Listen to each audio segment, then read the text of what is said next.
This happened a few months ago, and I still can't explain it. I live alone in a small apartment and have always had a quiet routine. I work from home, so I only go out for daily errands like grocery shopping. That's when I started noticing a man. At first, I thought it was just a coincidence, but every time I went to the supermarket, no matter the time, he was there. He never shopped, never grabbed a cart or a basket, just wandered through the aisles or stood near the shelves, watching me. I tried to convince myself I was imagining things, but then I started testing it. One day, I went early in the morning.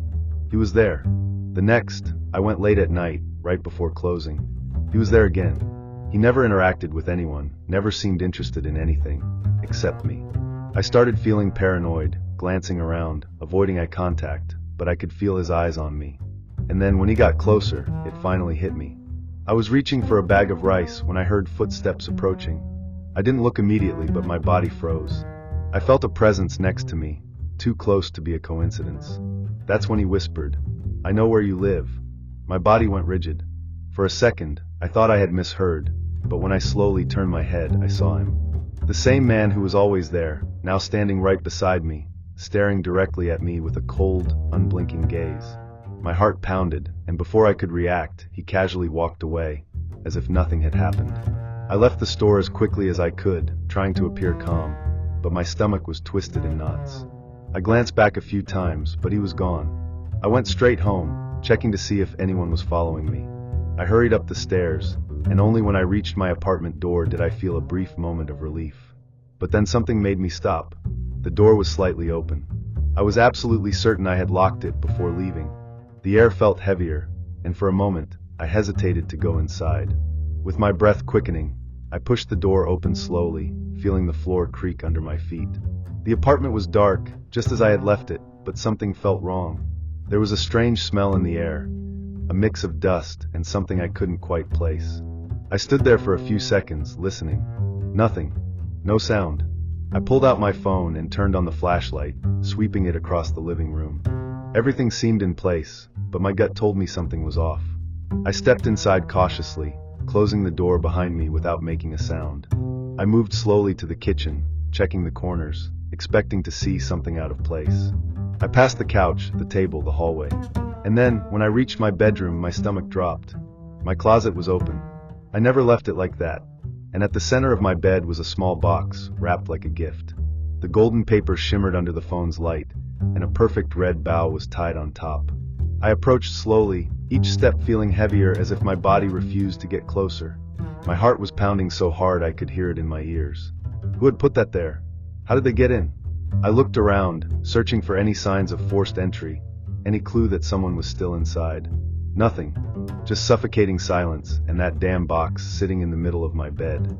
My hands trembled as I reached for the red ribbon and pulled. The knot came undone easily, as if it had been tied to be opened without effort.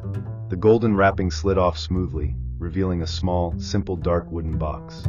My palms were sweating as I lifted the lid. Inside there was only one object, a key. But not just any key. It was the key to my apartment. I stood there, holding it in my hand, trying to make sense of what was happening. My mind searched for a rational explanation. Was this some kind of sick joke? A cruel prank? But who would do this? I didn't have many close friends, and definitely no one who would show up unannounced and leave a key wrapped like a gift in my bedroom. Or maybe I was losing my mind. I started doubting myself. Did I really lock the door before leaving? Was I absolutely sure? And this key, was it really mine, or was I imagining things? I pulled out my keychain and compared them. They were identical. Same color, same shape, same tiny were marked near the base. My stomach twisted. That meant that someone at some point had managed to copy my key. Someone who knew where I lived. My heart began to race. I tried to find a logical explanation, but everything led back to the same terrifying realization. Someone had access to my apartment. Someone besides me. My eyes darted around the room, searching for any other signs of intrusion. Nothing seemed out of place, but that only made it worse. If someone had been in here and taken nothing, then theft wasn't the goal. I remembered the man at the supermarket. "I know where you live." That now sounded less like a vague threat and more like a direct warning. He wasn't joking. Suddenly, a wave of paranoia hit me. What if he was still here? Behind a door? Inside the closet? I took a step back, my breathing short and uneven. I needed to get out of there. With trembling hands, I grabbed my phone and dialed the front desk. As it rang, my eyes scanned every corner of the apartment, expecting to see something or someone move. Nothing. After a few seconds that felt like hours, the security guard answered in a bored tone. "Good evening. Did you see anyone entering my apartment today?" My voice came out weaker than I wanted. Silence on the other end. "Ma'am, no one went up without authorization," he replied, sounding uninterested. I insisted, asking if the security cameras might have caught anything. "We can only check in the morning," he said before hanging up. I put my phone down, unsure of what to do. Standing there, staring at that wrapped box, only made the feeling that something was terribly wrong grow stronger. Was someone playing a game with me? But who would do that? And more importantly, how did they get in? I hadn't lost my keys, there were no signs of forced entry, and no one besides the real estate agency had a copy. My heart started pounding. I decided I needed to open the box. Carefully, I picked it up, feeling the light weight of the object inside. My stomach churned as I slowly untied the ribbon. When I removed the wrapping paper and lifted the lid, a shiver ran down my spine. Inside, there was a single key, identical to mine. I stood frozen, staring at the key in my hand as if it were just an ordinary object. But I knew it wasn't. It felt wrong. How had someone made a copy of my key? Fear gripped me again, stronger than before. I could almost hear my own heartbeat in the silence of the room. Part of me wanted to scream, to call someone, but another part wanted to hide, to lock everything up and never leave that apartment again. What was happening? The feeling of being watched intensified. I looked around, scanning every corner, every shadow in the room. There was nothing. But at the same time, everything felt different, more threatening. I didn't know if I was losing my mind, but I could feel something closing in on me, an invisible presence that refused to leave. That night, I barely slept. Every sound seemed louder than it should be. The wind against the window, the noises from the building. Everything made me jump, my heart racing. I kept staring at my bedroom door, expecting it to open, expecting him to be there, watching, like a shadow that only revealed itself in the darkest hours. But nothing happened. Still, the unease didn't go away. It only grew. The next morning, I decided to go out and buy something, anything, just to clear my head. As I walked out the door, I glanced down the hallway and felt that same cold shiver again. No one was there. But when I returned to my apartment, I noticed something that made my blood run cold. The door was slightly open. It wasn't like that when I left. I always made sure to lock it properly. And the strangest, most disturbing part, the key was in my hand, intact. How was this happening? Panic took over me. As I pushed the door open, a deep, gut-wrenching dread settled in my chest. The feeling of being watched was stronger than ever. I walked in slowly, my eyes darting around, scanning every inch of my surroundings, until I reached the bathroom. And that's when I saw it. A shadow, a dark silhouette moving swiftly through the hallway, right in front of me. My body reacted on instinct. I slammed the bathroom door shut and locked it. The sound of metal clicking into place echoed through my body, and I threw my weight against the door, pushing with everything I had, trying to keep it out. Time felt like it had stopped, but it hadn't. He was there, trying to open the door, gripping the handle, twisting it, pressing against it with that same eerie calmness that had followed me these past few days. My whole body was tense, my hands slick with sweat, but I didn't dare scream. I could hear it, the sound of his breathing on the other side, the creaking of the handle as it turned harder and harder. Fear tightened around my throat, but I had to act fast. Trembling, struggling, I managed to grab my phone, and without a second thought, I dialed the police. My voice almost failed me as I whispered, "Please, someone is trying to break into my apartment. I don't know what to do. I'm locked in the bathroom." I was desperate, trying to hold the door shut, my body already exhausted from the effort. The tension was unbearable, fear tightening around my chest. And then his voice came again. It was soft, almost as if he were trying to calm me down, but I knew there was nothing calming about this. He said, "I just wanted to talk. I wanted to surprise you." Those words sent ice through my veins. My heart pounded, and for a moment, it was as if the world had stopped. I froze. That voice, it was the same. The same voice I had heard so many times while I was at the supermarket, watching me, following me. I wasn't just being observed from a distance anymore. Now he was here, right on the other side of the door, and it felt like this nightmare had no end. "You're home, aren't you? Open the door, I just want to talk." It was like the ground beneath me had disappeared. My mind was spiraling, and I started questioning just how much he knew about me. How did he know I lived here? How did he know such intimate details of my routine? He had been there, watching, waiting for the right moment. And now he was here, inside my home, right in front of me. His voice was calm, as if he were trying to be gentle, but I knew it was a trap. There was no kindness there, only a twisted game. The tension reached its peak, and I didn't know what to do anymore. My whole body was shaking, and I could no longer tell if the sound of the door being forced open was real, or just my panicked mind playing tricks on me. Every second stretched endlessly. I gripped my phone with all the strength I had and, with a trembling voice, finally managed to ask the police for help. I told them someone was in my home, trying to break in, and that I was being threatened.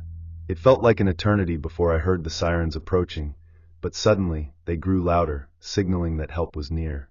Finally, the front door burst open, and I saw the officers step inside, their flashlights cutting through the darkness of my apartment.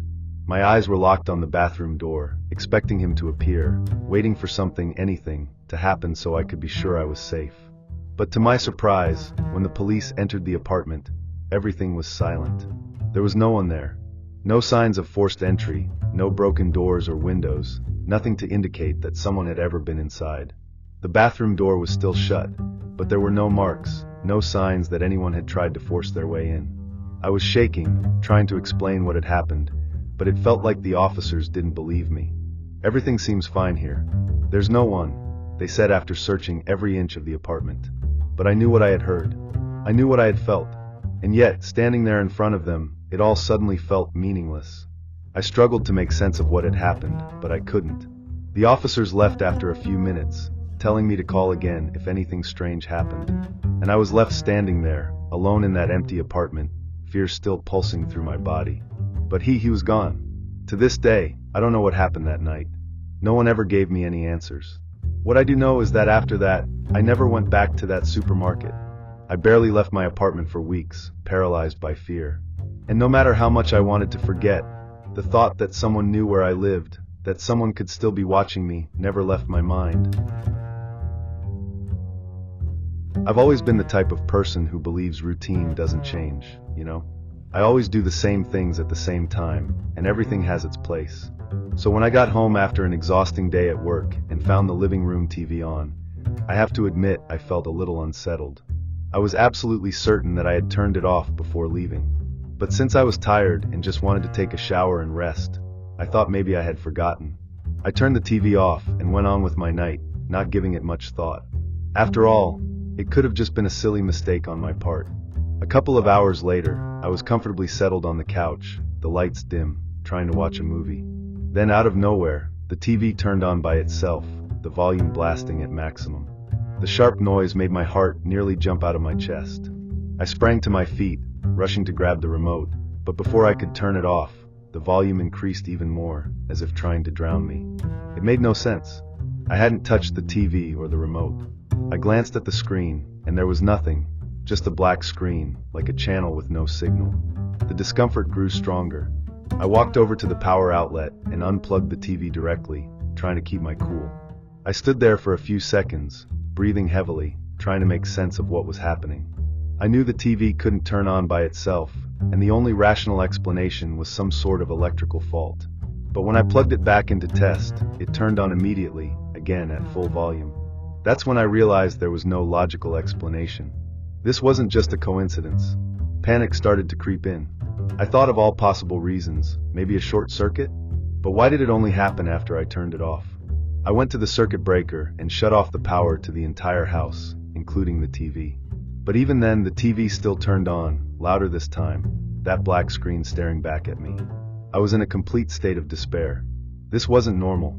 I decided to leave and find someone to check it out, but as soon as I turned to go, the TV shut off on its own, plunging the room into complete silence. The silence was unbearable. For a moment, I stood there, watching the black screen, hoping nothing else would happen. But the unease gnawed at me. I tried to rationalize it, searching for a logical explanation. Maybe the TV was simply broken. Some kind of electrical malfunction? The thought that this could be something supernatural terrified me. I took a deep breath, pushing those thoughts away. I decided the best thing to do was just buy a new TV. This wasn't letting me rest, and I needed a quick solution. The next day, I went to a store and picked out a new model, trying not to dwell on what had happened. When I got home, I installed the new TV, feeling relieved, as if this would finally solve everything. Strangely enough, as I did so, I started questioning whether I had imagined it all. Maybe it was just exhaustion. After all, it was just a TV. Nothing more, right? But that lingering sense of unease was still there, like a chill running down my spine, shadowing my every move. I set up the new TV, and everything seemed fine. No problems, nothing to worry about. I sat on the couch and turned it on. As expected, the screen lit up, clear and sharp. I even tried to relax, convincing myself that it had all just been a series of coincidences and misunderstandings. After all, I had been under a lot of stress lately, and work pressure had made me sensitive to anything out of the ordinary. But that night, something happened. I was watching some random show when, suddenly, the screen flickered. A faint crackling noise, like a poorly connected electronic device, filled the room, but nothing major happened at first. Then, the screen started switching channels rapidly, as if someone was pressing the remote buttons non-stop. But I was alone on the couch. My body tensed up, my heartbeat racing, a sinking feeling twisting in my stomach. I closed my eyes, trying to shake off the panic, but when I opened them again, the TV was off. The remote was on the table, far from me. The feeling that something was wrong wouldn't go away.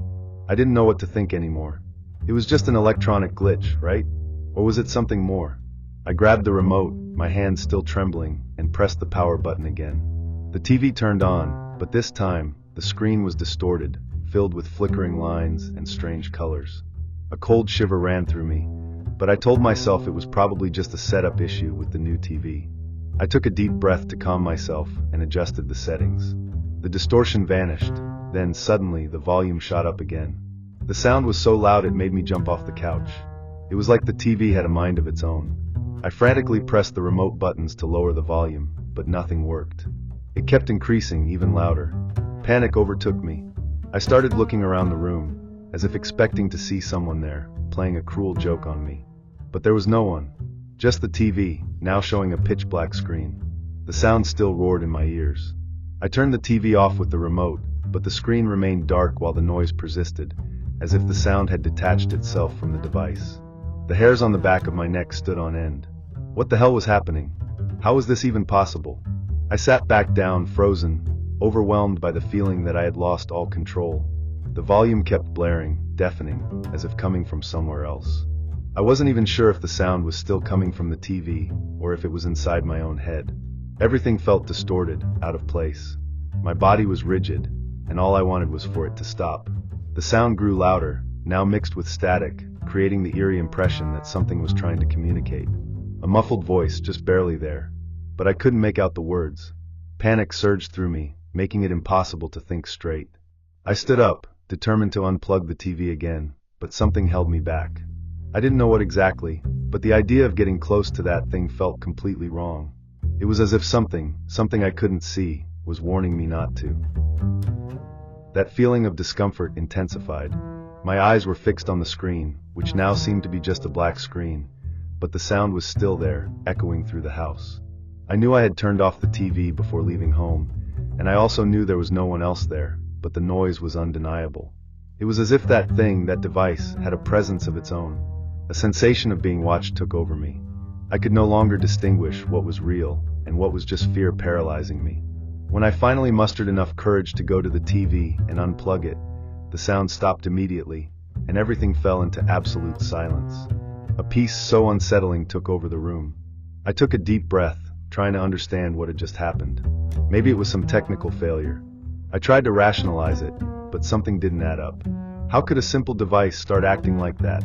It was late, and I was exhausted, but the fear was still inside me. I went to the kitchen, poured myself a glass of water, trying to shake off the feeling that something was still wrong.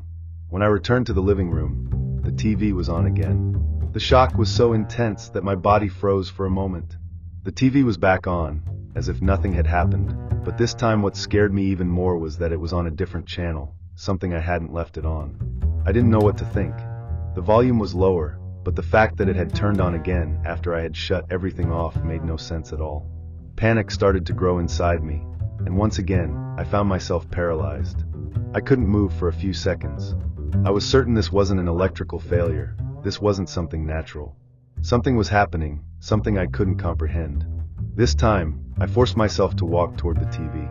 My heart pounded, and I felt cold sweat trickling down my forehead. I looked at the screen, trying not to get too close, but my curiosity and my fear were stronger than me. When I placed my hand on the TV to turn it off again, something strange happened. The screen flickered, and the image distorted for a second before returning to normal, showing a dark street, as if it were footage from a security camera. I stepped back, my body trembling. The image seemed to be getting closer to the door of a house. The scene was strange, and the feeling that someone was there, watching me, grew stronger by the second. There was no more denying it. Something was very wrong. I was about to turn the TV off again, but before I could make any move, the image on the screen changed. The camera was now zooming in on the door of a house, and I stood frozen, staring. The déjà vu was so intense that my heart pounded even harder. The street looked familiar. I glanced around the room, trying to find something that could explain what was happening, and that's when I realized. The house on the screen was mine. The camera was filming the door of my house, the same one I had just stepped out of. I froze, not knowing what to do. How was the camera able to film my front door? It was impossible. I was certain there was nothing unusual outside, no security cameras out there. I rushed to the window and peeked through the curtain, but I saw nothing. Silence once again took over the house, but I knew something was wrong. I couldn't understand what was happening.